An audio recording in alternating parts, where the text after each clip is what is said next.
Hi everyone, I'm just going to give you a quick instructional video on how to use HeyAnts to send large documents that you aren't really able to email. The first step is to open up your web browser and go to HeyAnts. I suggest you type in www.heyants.com in the address bar rather than searching for it to make sure you get the right service. There's others out there with a similar name and didn't really work as well. So when the page loads up, you'll be shown the tab to upgrade to HeyAnts Black, but a free account is more than adequate for sending files up to 2 GB. You'll then see on the left hand side a simple form that allows you to make a transfer. So the first step is to add a file which you want to transfer, and you can do that in two different ways. You can either click add files, browse your computer and add a file. Or I can browse my desktop, open up a folder and then drag the contents into my browser window. And now I've got two attachments.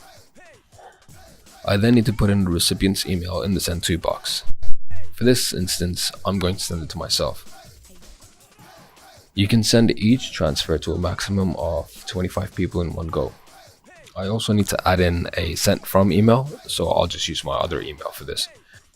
Then in the message window, you can write a little message that's going to appear in the email for the person when they receive it. Another thing that's pretty handy is that you can customize how long your files are valid for. So for this, you can choose anywhere from 7 days, 4 days, a single day, even an hour. As an added layer of security, you can add a custom password to your email and then you're good to go. Now it's a simple case of hitting transfer, and in this instance the files that I've chosen are pretty tiny, so the upload speed is really fast. If you're uploading larger files, which might be the case, as you're choosing not to email them, it might take a little bit longer. But you can leave it running in the background and go to other pages, and you don't even need to keep your browser window open while it uploads.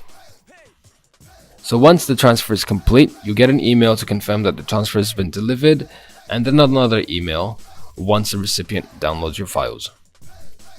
And it's just that easy.